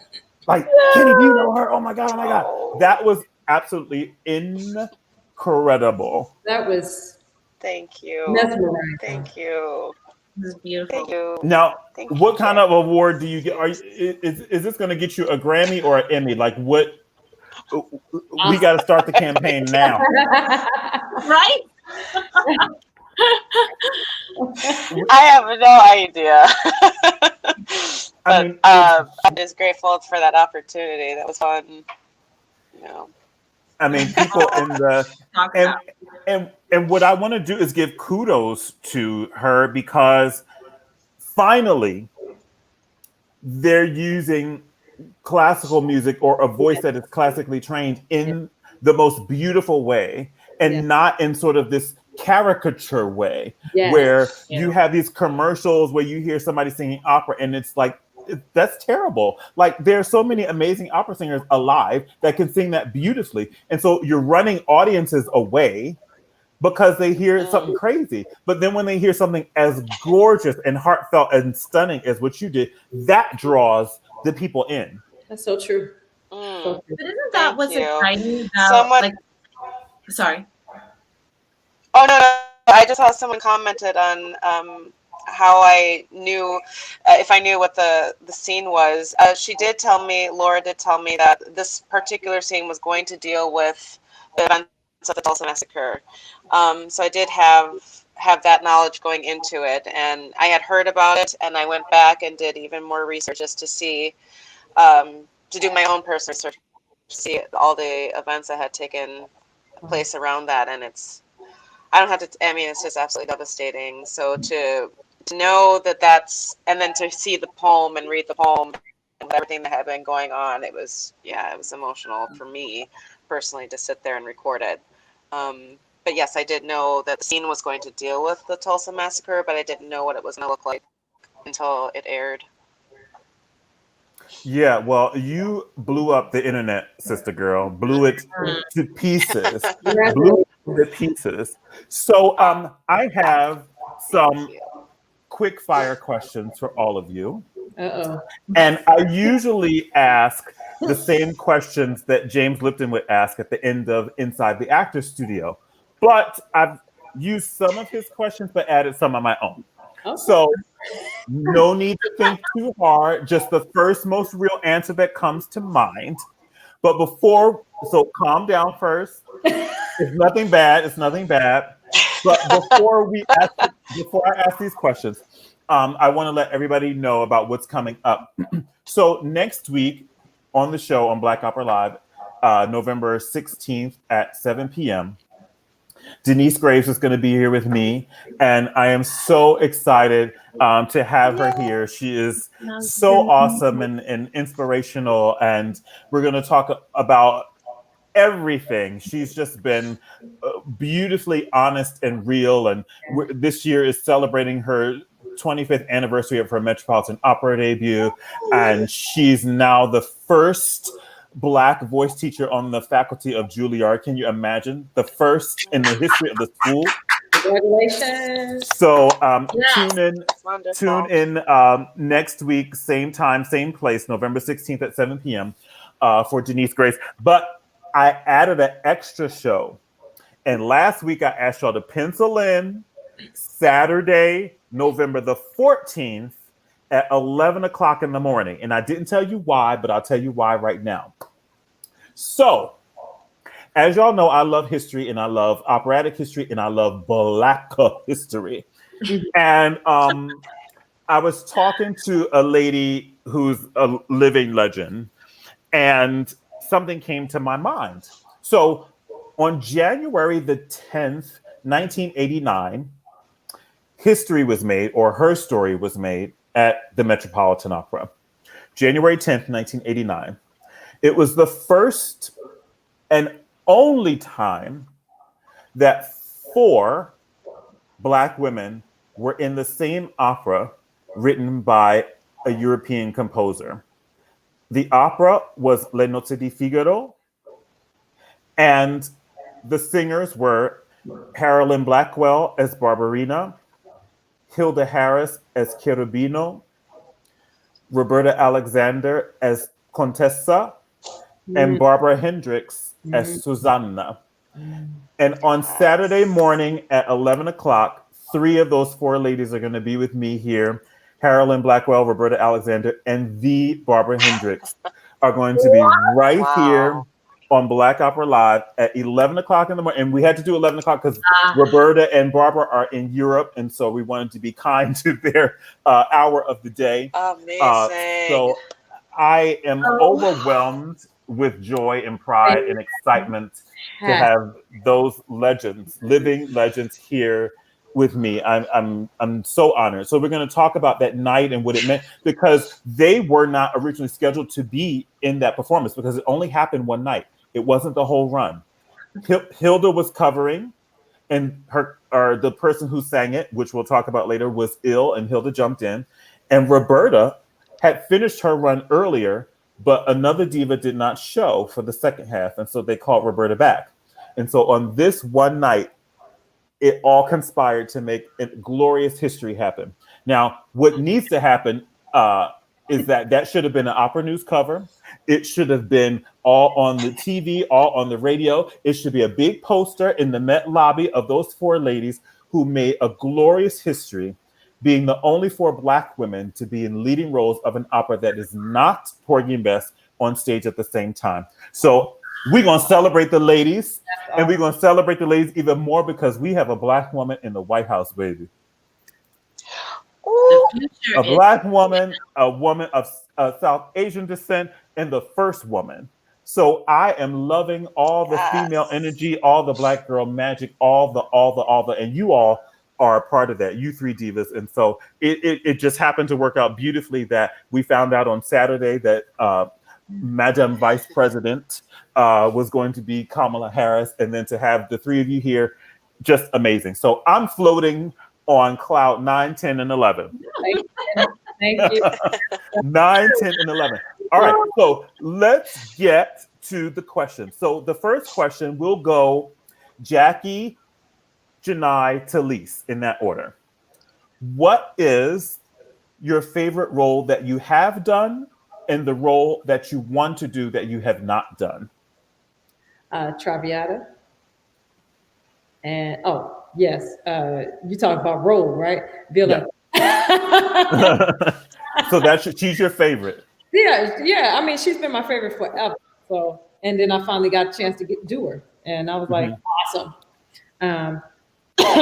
And what do we need to tell the universe to make happen for a role that you've not done that you want to do? Desdemona. Ooh. Ooh. Yes, ma'am. Come on now. Okay, universe, you heard it. Violetta and Desdemona. Yes. What about you, Janai? Favorite, I love Leo from Toronto. I love singing her. Role that I'd like to sing, I almost got to until Rona hit, is Mimi. It's stretching my wings a little bit. So yeah, I would love to sing Mimi. Mimi would be glorious. I mean, I'm not sure why you have not already done it 20 times. Get it together, opera world. Get it together. I haven't done it either. What? I am wings as well, just like we're the same path. You know what I'm saying? So yeah, it's happening. Okay. I'm always the turtle in the race. I'm slow. Listen, so the Met needs to do a run of 15 performances, and each one of y'all do 5. How about that? How about that? All right, Talise, what about you, dear? Favorite is definitely Butterfly. And future, and actually watch this space, is Tosca. Oh yeah. Yes. All day, Scarpia My favorite avanti a opera. Dio. Yes. all I day, love it. honey. I love it. I love it. Yeah. Okay, so next question, we'll start with Favorites. Janai and then Talise, then Jackie. Are you a morning person or a night owl? Ooh. I used to be a night owl until I had my son, and now I'm forced to become a morning person.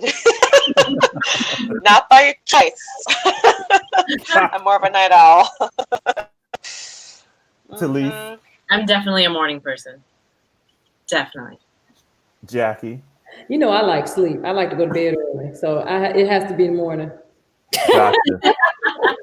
And see, I'm the exact opposite, child. I don't close the curtains, baby. Don't let that sunlight in here too early. All right. Okay. So we'll go Jackie, Talise, Janai. What is your most favorite travel destination that you have been to, and where do you want to go to that you have not been to? I actually enjoyed Amsterdam. Yeah, I did. You know, um, I would love to go to London. I've never been. Okay. Yeah, I love London too. yeah. Talise, Yeah. I just have to ask: is this for work, pleasure, or? either. I really I surprised myself with Basel. I loved Basel. I think because I got to spend a good amount of time there. So traveling Mhm. around Switzerland as well. I'd say Switzerland, not Basel specific, but just Switzerland was beautiful. I love it. Um, I'm dying to get to the Maldives. Uh-huh. Yeah, Yeah. Beautiful, beautiful. beautiful. Next question. Let's go. No. Uh, she said Oh her yeah, first. sorry. Oh, did you not do it? Okay. Sorry. I have two. I love Okay. Amsterdam and I loved Hawaii. I love those Uh-huh. two places. If I want to go, I really want to go to Scotland and I really want to go to Spain. Mm, It's on my You bucket keep baby. list. saying that. Scotland is gorgeous. I sang at the Edinburgh Festival. Oh my God. Oh my God. I'm Beautiful, trying to get beautiful, me to beautiful. Scotland. Come on, Scotland. Okay, so let's go Talise, Janai, Jackie. What profession other than your own would you like to attempt and would you never want to attempt? Um, I had aspirations actually of being a litigator before being a singer. Yeah, I actually thought I was going to go study law. Me Um, too. yeah, so that's definitely. I mean, yeah, that I still love it. Would never want to be the president of the United States. But you can be now. I Do you can see be. it? I always could be. Yes. I don't want that. And I'm sure with your hair like that, you're going to get a whole lot of people saying, oh my God, is that Kamala Harris? Just be ready. Just be ready. Janai. Oh my God. I really am interested in voiceover work. I've always been interested in acting in general without singing. So I've been exploring that during this downtime.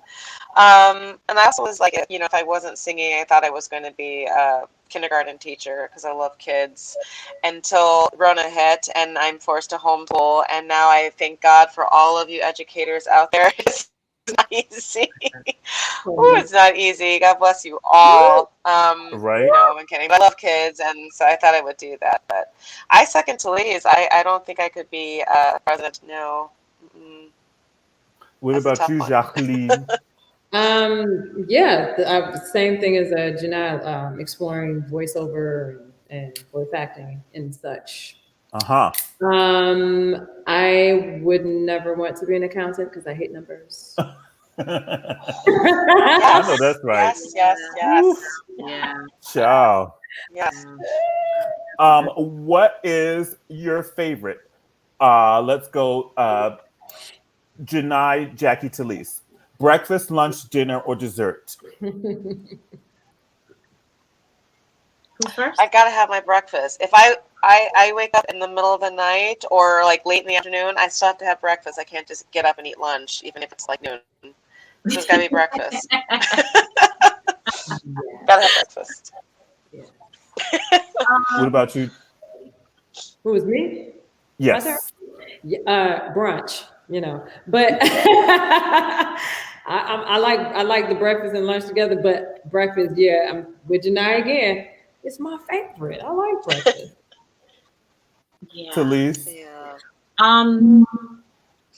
I would say lunch because I typically don't have breakfast. I kind of start my day, like I start my eating around midday. So I'm always like, ooh, what kind of, like that's when my brain is kind of firing and I'm trying to come up with some new fancy recipe. So I would say lunch. Uh-huh.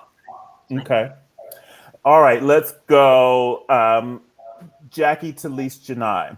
Spring, summer, winter, or fall? Summer all day, honey. But I actually like fall. It depends on where you're living. Right. Yeah. But I like sandals, but I like boots. I don't know. I like both. I mean, summer and fall. Fall for me, hands down. Hands down. And especially now living in the South, it's like the perfect kind of fall. It's the fall where you can like still be cute kind of fall. Right. Yeah, summer down south is like a girl's nightmare. Right. Mercy. That's it. Depends on where you're It's like no, there will be no cute hair days. But fall comes and you can start layering up cute stuff with your blazers and your boots and your Right. 100%. Same. Fall has always been my favorite season. Fall. Me too. What is, let's go, Talise, Jackie, no, Talise, Janai, Jackie. What is your favorite holiday? Christmas time. Please don't tell me you already have a tree up, please. No. In fact, Okay. in fact, the neighbor across the door, I almost left them like a nice nasty note because I was like, seriously, like across the way, I was like, you just gonna skip Thanksgiving? That's like sacrilege to Black people. Yeah. Like literally, like they have like the wreath wrapping around, like, and every time like I'm walking into my door, I look across the street and I'm like, we haven't even had. But I do love Christmas. I think it's because for me, so my family is I come from like a big family, and my grandfather was a Tuskegee Airman, so there was always constant people coming through. Yes, I come from a family of activists. I'm just quiet. Wow. But so there were always people coming through the house. I mean, literally, like everybody just sort of descended on Grandma and Grandpa's house. And at any given time of the day, it was always revolving food. There was gumbo, there was turkey, there was everything. So we had the Creole Christmas and then like the American Christmas. And there was like, you would go to sleep and you'd wake up and go downstairs and like somebody would be there. You'd never know who it was. It could be the bishop. It could be like, it was just crazy. So I just love it because it just reminds me, even as a child, it was never about the presents. It was about food and people and community. And that is, so, I'm dying. Rona is killing me. Right. Because there's no, I don't know, I want to set up like some sort of like Zoom all day Christmas link where everyone just kind of pops in and has their dinner together, no matter, just leave it on, kind of like how my grandma and grandpa had the door open all the time. I love Christmas. Love it. I love it. What about you, Janai? I love Halloween. I love horror movie. I know, I'm so weird. I know. I love Halloween. You're so unassuming. Okay. I know, I keep a lot of this stuff like, so like, yeah, hang out with me a little longer.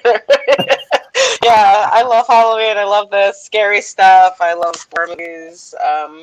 And my son he's 7.5, and he's at the age I was, like, all of a sudden he's fascinated with like scary stuff and wanting to see things, of course, not watch most yet, but I love that his his interest is piqued now. So it's fun to share that with him. Nice. Well, your Yeah. son's 7.5. That means like 5 years ago. Yes. Because I remember him saying, Yeah. no, all the time. No. Yeah. No. No. Yeah. Let's see. I love Christmas as well. I don't know what it is. It's just like you're planning, family, friends, and the hustle and the bustle. Hallmark Channel. It's like the Hallmark. Yeah, absolutely. And The Hallmark Channel. it's like you just want to It relax. is. The Hallmark Channel. But yeah, Yes. because my mother, I get it honest from my mother. My mother loves because she's like, oh, it's my favorite time of the year. I love it. I love Christmas too. And the candles, and then the food and the family. Yes, it's going to be definitely different this year because we won't be able to really gather with everybody. But this is definitely special because I'll have my first Christmas with my husband. So, Yay, and congratulations, newlyweds.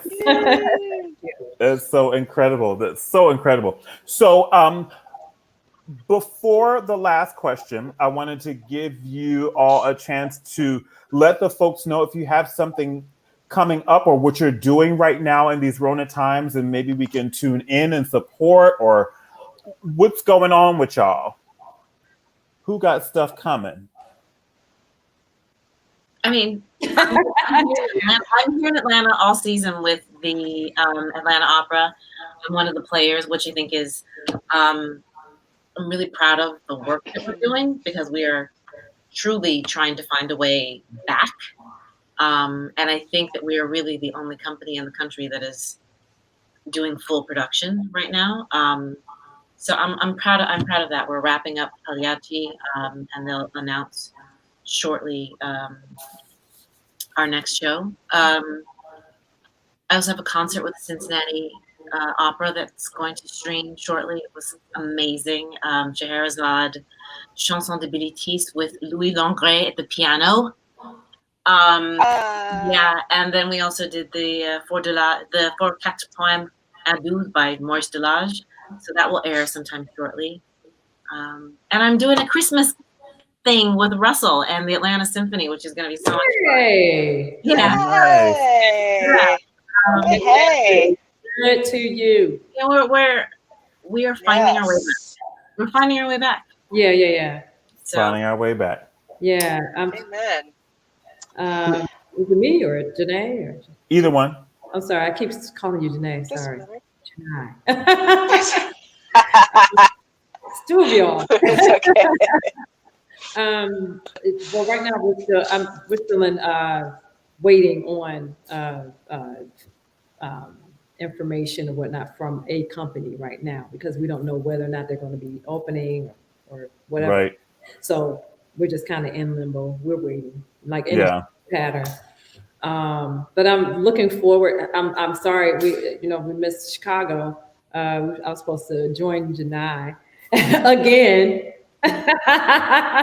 Breaks progress. Oh wow! I know. I'll be there next January. Yeah, but we're looking forward. Hopefully, fingers crossed, prayers up. That Kennedy Center will be open again. Maybe they will be very innovative and probably work something out. With the WNO. So I'll be back with the WNO. In the spring and hopefully with Cincinnati as well this summer or next. Oh, what do you do in the summer? Michaela. Yay! And you're and Janai, we're all together. Oh, See? You see what I mean? God, we're gonna be all.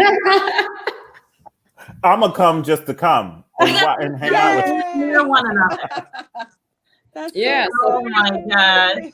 I really am praying. I'm like, please let everybody, just, find a way to, like be creative. That's what I'm looking forward for. All of the companies to just kind of find a way. Yeah. make it happen. And Janai, what about you? What you doing?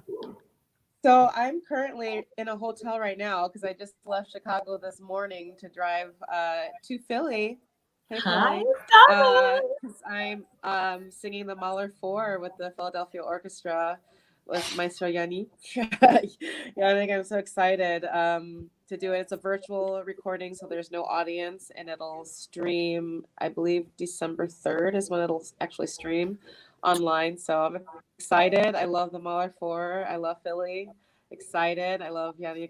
He's a phenomenal conductor and person. So excited for that. And then just been doing a lot of recordings in my studio, believe it or not, for just different people out there. Just putting some Fantastic.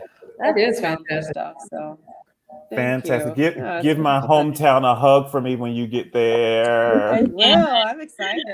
You know, last time I was there was when the Eagles won the Super Bowl, and it was lit. Lit, baby. Did my city not come? My city came through for all of us, didn't they, huh? So if you got a Philadelphian in your life, give them an extra hug, baby. Give them an extra hug. Well, I have had you ladies here for now over 2 hours, and I am so grateful that you spent this time with me and shared your stories and your incredible gifts. My God, y'all are so talented, and I am looking forward to sharing the stage with all of you. I cannot wait. I cannot wait. So when the show goes off live, don't sign off. I want to talk to y'all after we get off air. Everything ain't for everybody out there. So, but my last question is, if heaven exists, and I know it does, what would you like to hear God say when you arrive at the pearly gates? Anybody can go. Well done, my good and faithful servant. Enter into the joy of the Lord. Period. Yeah. I always knew you had it in you. Wow. Welcome home. Oh, y'all gonna make me cry. Well, y'all heard it here, baby. These talented ladies, if they are in your city when the world opens back up, get your ticket and go support them. And until then, look on their social media and check out the projects that they're doing. We need to support each other and support everybody's projects when you every chance that you possibly can. Because these are important voices. These are important, incredible artists that you see before you. And I'm grateful that you shared this time with me and this audience. So I wish you all the best. Stay safe, stay healthy, keep singing. And everybody out there, take care. And remember, it's not over. We got to get these runoff elections in Georgia together. So go to gasenate.com or .org and go support. Stay the course. Stay the course. All right, everybody. I will see you on Saturday morning with Roberta Alexander and Barbara Hendricks and Carolyn Blackwell, and then next Monday with Denise Graves. Take care. I'll see you soon. Bye. Bye.